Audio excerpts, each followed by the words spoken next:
World bank ने पाकिस्तानियों के लिए खतरे की घंटी बजा दी। मुल्क में आए रोज बढ़ती हुई महंगाई की वजह से जहां गुर्बत की शरह 39% से तजावुज कर गई है, वहीं 1.25 करोड़ पाकिस्तानी खतरे गुर्बत से नीचे जिंदगी बसर करने पर मजबूर हैं। अगर अब भी मुल्क में सियासी और माशी इस्तेहकाम न आया तो मुल्क की हालात मजीद अबतर हो सकते हैं। आलमी बैंक के ओहदेदारों ने इंकशाफ किया है कि सिर्फ एक साल के दौरान 5% से जायद इजाफे की वजह से पाकिस्तान में गुर्बत की शरह 34.2% से बढ़कर 39.4% हो गई है, जिसकी वजह से खत गुर्बत से नीचे जिंदगी गुजारने वालों की तादाद लगभग 1.25 करोड़ हो गई है।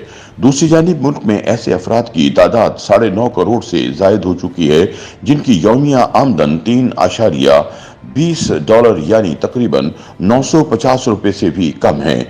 ये पाकिस्तान की मजमूई आबादी का 1/3 से भी जायद हिस्सा बनता है। वर्ल्ड बैंक ने अपनी रिपोर्ट में मजीद कहा है कि आबादी में तेजी से इजाफे के बाइस पाकिस्तान में नौजवानों की तादाद भी तेजी से बढ़ रही है। अलबत्ता माशी तरक्की न होने के बाइस रोजगार के मौके महदूद हैं और नौजवानों में बेचैनी बढ़ती जा रही है। खासतौर पर नौजवान खवातीन के लिए हर शोबे में इम्कानात को शदीद खदशात दरपेश हैं। पाकिस्तान इस दौड़ में कई दीगर ममालिक से पीछे रह गया है और गुर्बत में कमी का अमल रुक गया है। अपनी रिपोर्ट में आलमी बैंक ने गुर्बत में इजाफे की जिन बुनियादी असबाब की निशानदेही की है, इनमें सेहत, तालीम और दीगर बुनियादी खिदमात की फराहमी सर फहरिस्त है। इसके अलावा समाजी तहफ़्फ़ुज़ के नाकारा निज़ाम, बढ़ते हुए गैर ज़रूरी हुकूमती अखराजात, गैर मुसावी टैक्स निज़ाम, गैर पैदावारी मईशत, कम पैदावार देने वाले ज़रूरी सेक्टर, महंगी तवानाई और इसके बाइस कर्जों के बढ़ते बोझ और अशराफिया की गिरफ्त में काम करने वाले गैर मौसर पब्लिक सेक्टर जैसे अवामिल की निशानदेही भी की गई है।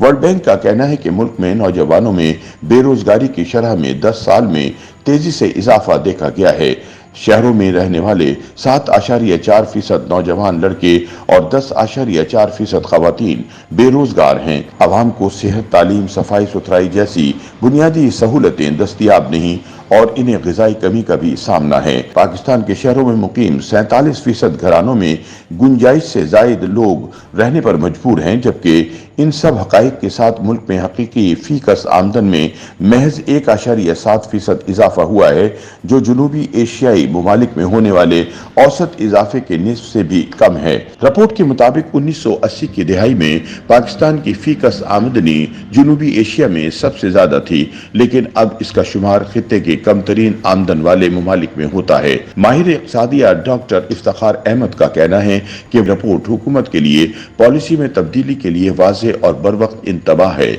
उनका कहना है कि मौजूदा समाजी, सियासी, इक़्तिसादी मॉडल फ्लॉप होता नजर आ रहा है और ये पाकिस्तानी अवाम को बुनियादी जरूरियात तक पहुँचाने में नाकाम साबित हो रहा है। उन्होंने कहा कि बदतरीन हुक्मरानी के नताइज ने हालात इस कदर खराब कर दिए हैं कि अब महज ज़बानी दावों से काम नहीं चलेगा, बल्कि इस बुरानी कैफियत से निकलने के लिए अमली इक़दामात नागुज़ीर हो चुके हैं। उनके बकौल पाकिस्तान को अब इस्लाहात और बुरान में से कोई एक रास्ता इख्तियार करना होगा।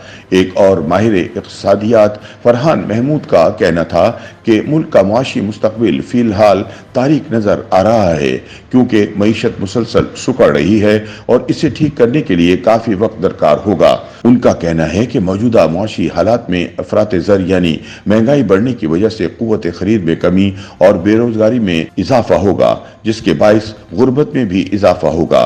फरहान महमूद के मुताबिक अगर पाकिस्तान वाकई इन मुश्किल हालात और बढ़ती हुई गुर्बत से निकलना चाहता है तो मुल्क को टैक्स दहंदगान की तादाद को बढ़ाना होगा। इनमें ज़राअत के पेशे से मुंसलिक अफराद, ताजिर, रिटेलर्स और रियल एस्टेट रखने वालों को भी शामिल करने की ज़रूरत है। YouTube पर गूगली न्यूज देखने के लिए youtube.com की सर्च बार में गूगली न्यूज टीवी टाइप करें। गूगली न्यूज के पेज पर सुर्ख रंग के सब्सक्रिप्शन वाले बटन पर क्लिक करना ना भूलिए। YouTube पेज पर अपलोड होने वाली वीडियोस से बाखबर रहने के लिए बेल आइकन पर क्लिक कीजिए। आपको हर नई वीडियो के बारे में नोटिफिकेशन मौसूल हो जाएगा।